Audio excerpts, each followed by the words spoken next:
It can keep you at the perfect bodily temperature. You know, it can basically keep you from having any type of problems as you go through a Stargate, called transdimensional disorder, because as it turns out, when you go through a Stargate, normally it really messes you up. The smart clothes can do all that for you. So, and then everybody ends up wearing a similar looking outfit, and that's what you see in a lot of these 1950s ET contacts. They're wearing smart clothes. So don't be afraid of AI, because it's coming. And we're not going to have to wait very long. Google's going to start selling this. And it'll probably do a lot better than Google Glass. Right? Because right now, if you wear that, you're called a glass hole. There, that's my number 5. So what do they say for the Google robot, right? Something crazy I could come up with. But anyway, yeah, I know that we got a 9:30 event coming up, but we're still at only 9:06. And I got some other really groovy slides for you, so just bear with me. 4 days later, the mainstream media reveals that we are all sharing a common core of DNA in the ribosomes. 4 billion-year-old molecules could provide the clues to the origins of existence. This really blew me away. This was on July 1st. It's very, very recent. And it says here, ribosomes contain secrets on how the first molecules of life came together. They are the factories of a cell translating genetic information into proteins, just as I was telling you. The scientists in Atlanta digitally peeled back the modern ribosome's DNA. And they concluded that evolution can add things to the ribosome, but it can't change what was already there. There is something there that they're calling LUCA, L-U-C-A. You see that over there on the right? Well, what you see on the top left is archaea. That is the oldest DNA of the oldest life forms on Earth. Notice the ribosome is the same. And then you go down and you have yeast, you have the fruit fly's DNA, and you have human DNA in the ribosome. Check it out. Every single ribosome, going all the way back to the oldest stuff on Earth, has the same seed, the same core. That is not what we would expect if it was evolving by Darwinian random mutation. Nothing is mutating. It's always there. It's only building off of that original pattern. And this right here is from the saliva gland of an insect. Yuck. It says here that the translation system is the operating system of life. At its core, this is on the bottom of the screen I'm reading from right now. At its core, the ribosome is the same everywhere. The ribosome is universal biology. You see what they're doing? They're getting you ready. This is in Daily Mail now. This is mainstream stuff, telling you what's coming. Then, in this diagram, where they're showing you a primordial cell, it says here, we learned some of the rules. I'm reading from the top now.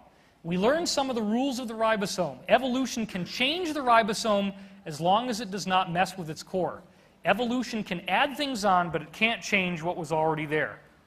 So this is at the core of all life, and what that means is there is some seed that is unaffected by evolution. The seed is there, and that's the core vibration, just like I've been telling you. Only 4 days later, this is something else that should be a big thing here at Contact in the Desert. I don't know if anybody else has talked about it. A world government officially declared that UFOs are real. Hello? Thank you. That's freaking awesome. Chile released an official study on 2 UFO photographs that were taken near a big mine way high up in the middle of nowhere where it's very inhospitable. There's multiple pictures. Thank you.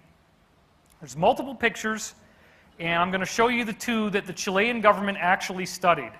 This is the object that was analyzed. And see, there's other talks you could get here, and I'm not going to name names, but this is all you're going to hear for an hour. Okay, I'm not going to do that to you. We know that they're real, okay? Let's get past that. What you're seeing here, that black spot there, is actually the highly reflective surface of the sunlight reflecting off the edge of the disk. And then this one really blew me away when you look at it up close. It doesn't look that good from far away, but up close, there's the saucer, and you can clearly see the disk, and you can clearly see a half sphere at the bottom of glowing light. That's incredible. And remember now, this is not conspiracy theory. This is the official government of Chile coming forward and saying this has to be a UFO. It's an intelligently piloted craft that's using anti-gravity, and it's not ours. Or at least it's not anything openly acknowledged. So disclosure happened. Whatever. Let's get a big round of applause for this. This is amazing. This is what we're waiting for. You see how all the pieces are fitting together? Isn't this astonishing?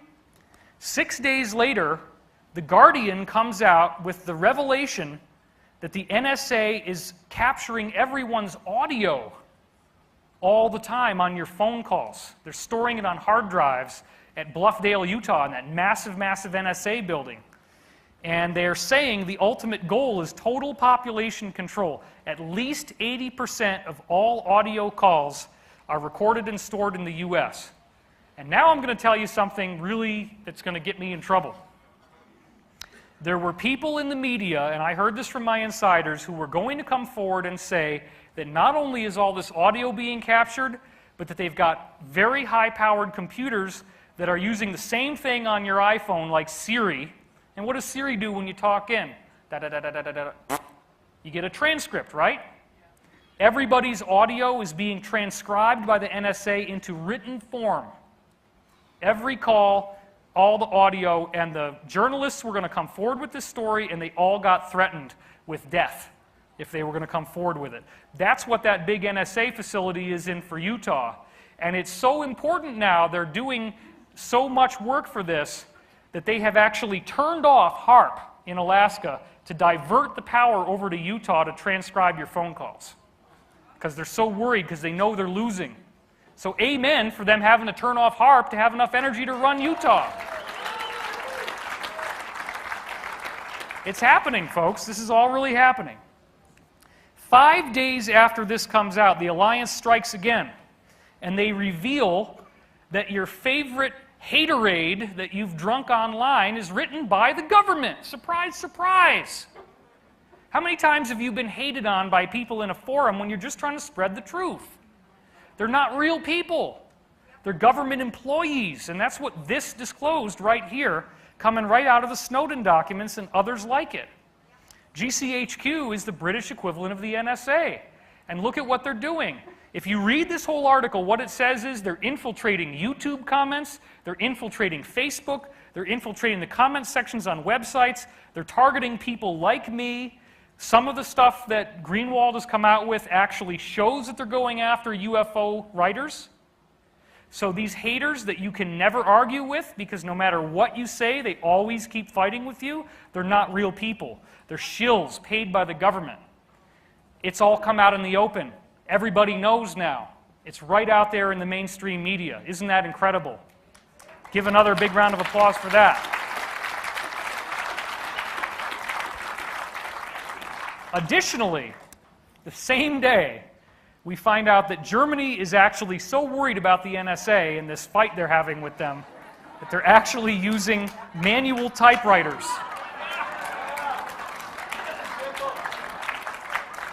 And playing classical music to block their conversations. And then on that same day, the White Hats strike again, and NASA announces that there are 100 million habitable worlds in our galaxy. The official announcement is made. Forget about the Drake equation. Kabam! And this is on old, withering CBS. Whatever is still left of it, with its little all-seeing eye Illuminati logo up top. Right? Humans will prove that we are not alone in the universe within 20 years. How about like next year or this year? It's coming, folks. You're going to see disclosure. The stuff that I'm talking about tonight is going to become everything that everybody wants to know. And there's going to be a whole heck of a lot of people that wish they were here in this room tonight. Because once the truth comes out, it's going to be like an explosion. It's going to happen, folks. The very same day is the day, get a load of this now. You think all this is just a random chance? That very same day is when BRICS launched their bank to beat the Fed and take them down. The same day. This is all a coincidence, of course. There's nothing, no organized thing is going on here. Not. And then, get a load of this. BRICS meets with South America. And they're aligning themselves with the entire South American set of nations. It's going to become worldwide. It's already happening. Well, the cabal doesn't like that one bit. They're pissed off. So what do? The very next day, Israel announces that they're going to blow the shit out of Gaza with a ground invasion. And this is what everybody's hearing about, right? All this other stuff I've been telling you, that's not getting the attention. This disclosure thing should be a big frickin' story for those 177,000 people who are still watching Fox. But all we hear about is fear porn. Not all this other stuff. Military official says the invasion of Gaza is likely. And then as of about August the 2nd, which is only 2 weeks later, Bibi Netanyahu tells the White House, never second guess me again.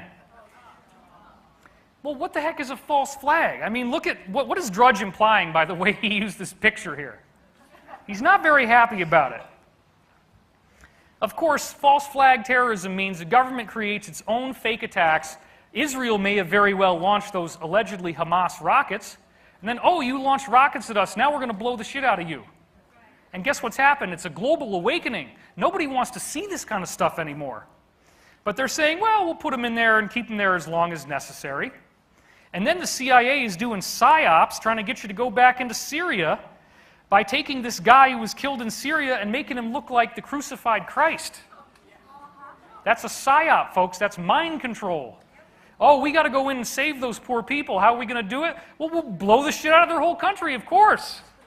They'll be so happy that we saved them as we pick up the bits of their bodies that we've blown all over. So then there's a guy that actually, an Israeli guy actually said, well, yeah, you know, in this case, we should do genocide. People don't like that. Then what happens? The day after, Netanyahu says, never disobey me again. The State Department hits back for the first time ever and says that it was a disgrace, that the shelling is disgraceful. Now, this is fascinating because one of the things the insiders have told me is that Israel has thoroughly blackmailed the United States government, and in order for them to do this, they've got to be willing to go all or nothing, because this means all the dirty laundry against Congress and the executive branch is going to come out. You're going to see all kinds of crazy stuff start to happen. So this is amazing. This is amazing that this happened. And then the very same day, the cabal tries to hit you again. Oh, Ebola, Ebola, holy shit. We're all going to die. Turns out that all you got to do is wash your hands and you're not going to get Ebola. You got to be in contact with vomit, blood, or feces. Direct contact. Or it doesn't do anything. But then Drudge does these alarmist headlines. Oh, they're sneaking into the USA. Oh my God, we're all going to die of Ebola. Fear, fear, fear. Forget about the fear. The military has been working through Anonymous. This is the good guys now. And they totally took down all the Israeli websites. Now, look, I'm not anti-Semitic at all. Okay? I like the Jewish people. And I want Israel's honor restored. But the way we're going to do that is you guys got to freaking work with us a little bit here, okay? Don't say my way or the highway. Let's work together. So we see more condemnation of Israel, the mainstream media waking up, where they're paying little heed to the warnings before shelling this school, and then out comes good old Greenwald saying, wait a minute, the U.S. is giving Israel the cash, the intel, and the weapons to fight this war, and then they're saying, oh, we can't control what they do. Israel is just a proxy of the cabal. It's just part of this greater military-industrial complex, trying to stir up trouble. And then look at what's happening now. Cut to the present. They want to keep everybody in fear. So now the ISIS, remember, was the U.S. military's own army, custom built by the CIA. And now they're saying we got to blow up Iraq, and that's what's happening. We're coming to help. Give me a break. But we're getting by with a little help from our friends, just like the Beatles once said. And if you go back to my website, divinecosmos.com, you will read about an amazing event that occurred on August 22nd, 2011, where these underground bases built by the cabal, where they could